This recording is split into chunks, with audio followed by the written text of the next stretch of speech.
قربان کر دیا، سب کچھ اسلام کے لیے قربان کر دیا۔ جب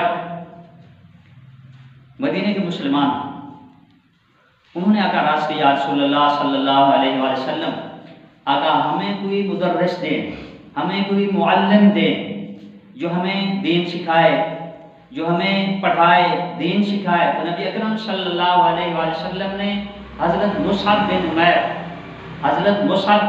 رضی اللہ تعالی عنہ، آپ سب کہہ دیں رضی اللہ تعالی عنہ کو معلم بنا کر مدینہ پاک بھیجا۔ جب یہ مدینہ پاک پہنچے حضرت مصعب بن عمیر رضی اللہ تعالیٰ، یہ وہ صحابی ہیں، شہزادے ہیں، یہ امیر ترین گھرانے کے یہ ہیں۔ جب یہ مسلمان ہو کر مدینہ پاک اساد صفا جو تھا اب بھی ہے مدرسہ، وہاں یہ نیچے سوتے تھے پتھریلی زمین پر، چٹان پر۔ کسی نے آ کر کہا کہ اے مصعب، تو امیر خاندان کا ہے، تو ریشم کے بستر پر سوتا تھا، ریشم کے کپڑے پہنتا تھا، اب تو جو ہے نیچے پتھروں پر سو رہا ہے۔ تو ان کی آنکھوں سے آنسو جاری ہو گئے۔ انہوں نے کہا کہ بھائی، جو راحت، جو سکون مجھے ان پتھروں پر ملتا ہے، وہ سکون مجھے ریشم کے بستر پر نہیں ملتا تھا۔ یہ وہ صحابی ہیں۔ جب یہ حضرت مصعب بن عمیر اتنے حسین تھے، خوبصورت تھے، جب غزوہ احد میں یہ شہید ہو گئے تھے، علم ان کے پاس تھا۔ غزوہ احد جب ہوا ہے تو جھنڈا حضرت مصعب بن عمیر کے پاس تھا، مسلمانوں کا جھنڈا۔ یہ شہید ہو گئے تو شیطان نے یہ افواہ پھیلا دی کہ مسلمانوں، تمہارے نبی جو ہیں شہید ہو گئے ہیں۔ علم شہید یہ ہوئے تھے حضرت مصعب بن عمیر رضی اللہ تعالیٰ عنہ، کتنے حسین خوبصورت تھے۔ تو نبی اکرم صلی اللہ علیہ وآلہ وسلم نے ان کو بھیجا معلم بنا کر۔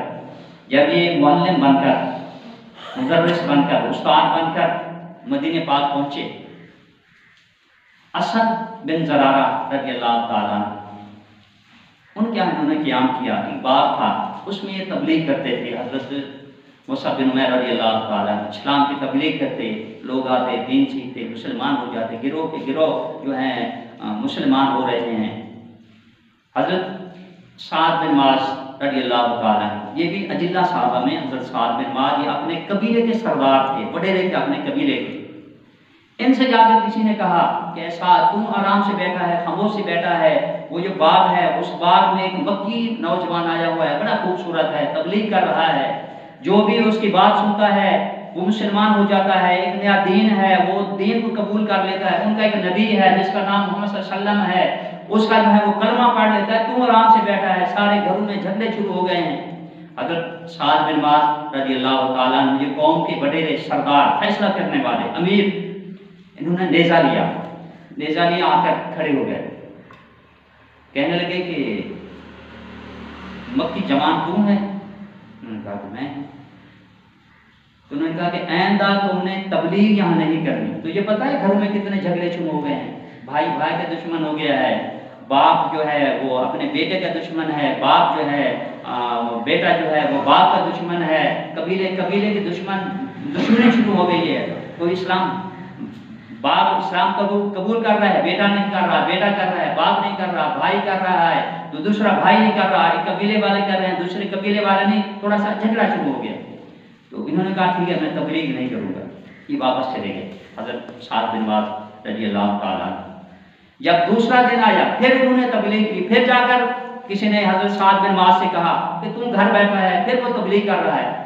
جب یہ آئے، حضرت اسد کہتے ہیں، یہ حضرت اسد کے سعد بن معاذ جو ہیں یہ ماموں کے بیٹے تھے، ماما زاد بھائی، یہ پاپا ملے رہے سے یہ بیٹے تھے۔ جب یہ آئے تو تھوڑا سا غصہ، جلال کم تھا۔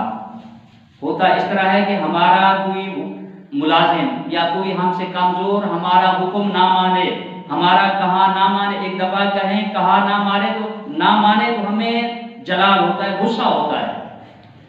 جب دوسرے دن آئے تو تھوڑا سا جلال کم تھا، پھر آ کر کہا یار میں نے تجھے کل بھی روکا تھا کہ تبلیغ نہیں کرنی، گھروں میں جھگڑے ہو رہے ہیں، تو پھر تبلیغ کر رہا ہے۔ حضرت مصعب بن عمیر، حضرت اسد نے کہا کہ بھی کل ہم تبلیغ نہیں کریں گے، یہ پھر واپس چلے گئے۔ جب تیسرا دن آیا تو حضرت مصعب بن عمیر اس باغ میں بیٹھ کر پھر تبلیغ کر رہے ہیں، لوگ جو ہیں گروہ کے گروہ آ رہے ہیں، حلقہ جو ہے بنا کر بیٹھے ہوئے ہیں، یہ تبلیغ کر رہے ہیں، دین سکھا رہے ہیں۔ یہ آ گئے، غصہ